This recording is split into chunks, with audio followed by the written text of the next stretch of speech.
I just want to know what's on the bottom. What's under it? Like if this is the flat earth, what's here? Sheol from beneath is excited over you to meet you when you come. It arouses for you the spirits of the dead. These hollow places have been created for this very purpose, that the spirits of the souls of the dead should assemble therein, and these places have been made to receive them till the day of their judgment, until their appointed period, till the great judgment upon them.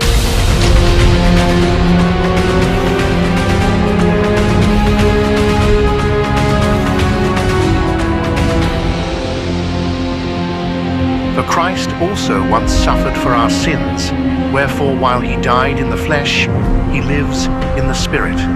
And he preached to the souls imprisoned in Sheol.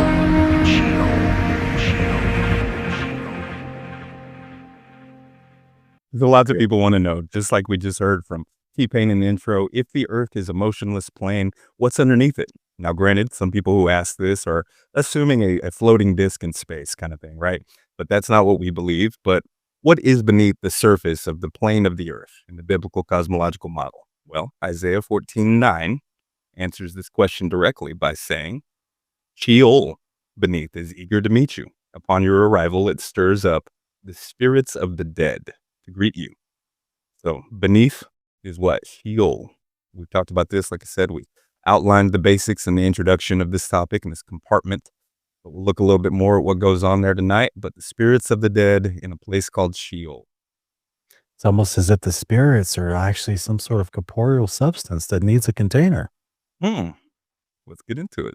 So Sheol, as we introduced before, just from the Strong's Concordance, Strong's Hebrew number 7585, it's underworld, place to which people descend at death. That's the Hebrew word. And just to remind you guys, Hades is the Greek word for the same place. A lot of people associate that term Hades with kind of the more Greek understanding where there's it's just like torment for everybody there, like the lake of fire. A lot of people will associate that word with, but it's just the Greek word for Sheol, along with its compartments, and it's the abode of departed spirits.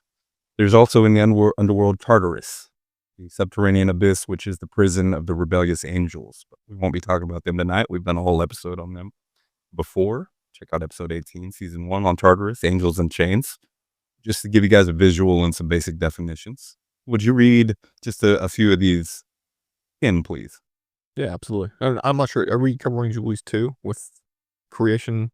We did. Oh, you did probably. Yeah, we did that the last episode, just talking about, just to remind you guys, Jubilees 2, verse 2, talks about what happened on the first day and all that was created along with the heavens and the earth. Part of the earth was the depths of the earth, the abysses, it says, that were created on day 1 of creation. Yeah. So Yahweh had in mind this whole thing before, creation even happened right at the beginning. He already knew that. That's where we had to be contained. It's pretty cool. Yeah, 2 Samuel 22:6 says, the cords of Sheol surrounded me. The snares of death confronted me. Psalm 6:5, for there is no mention of you in death. In Sheol, who will give you thanks? Psalms 116:3, the cords of death encompassed me, and the terrors of Sheol came upon me. And Proverbs 5:5, her feet go down to death. Her steps take hold of Sheol. Very good. Thank you, brother. So we don't have to read all these, just to notice the highlighted words that death and being dead is repeatedly, consistently associated with this place beneath the surface of the earth called Sheol. So right, spend too much time on this one.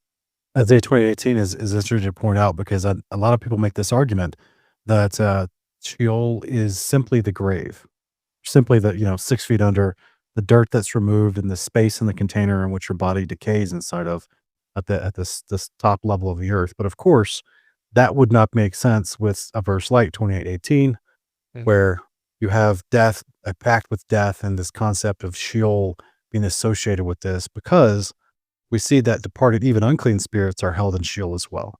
So if the nations are worshiping the false gods, which are attributed to the unclean spirits and the idolization of them, through the statutes, then that makes a lot more sense that it's an actual place that's being referenced, housing those unclean spirits, and not just a metaphor for the grave. I was gonna say Korah would love it for it to be a metaphor of like just 6 feet under. Otherwise, you're not going very far once that thing's Right. built for him to They fall could have down. dug right out. Yeah. Because the backstory of the unclean spirits helps you understand why you have a reference like this in Isaiah 28:18. The unclean spirits weren't put into a 6-foot grave like mankind is buried in. Yeah. So like there's a lot of incontinuity there with that interpretation of the grave is just, oh, the Sheol is just the dirt nap. It's just the actual dirt you're buried in. No, that's not what the Bible teaches. Quick definition here from Gesenius, Hebrew and Chaldee lexicon to the Old Testament scriptures. It says that Hades is a subterranean place full of thick darkness, and it cites Job 10:21 and 22, in which the shades of the dead are gathered. We've talked about that word shade in connection with unclean spirits before, but we're talking about in the context of human beings. The shades of the dead are gathered, and to which are attributed both valleys, or rather depth, and gates. I think Proverbs 9:18 and Isaiah 38:10. That verse right there, Job 20:21, 22, talking about a place full of darkness. I'd like to look at that verse. I think that's next. Good definition. So would you read this, Sean? Yeah. Is not the time of my life short?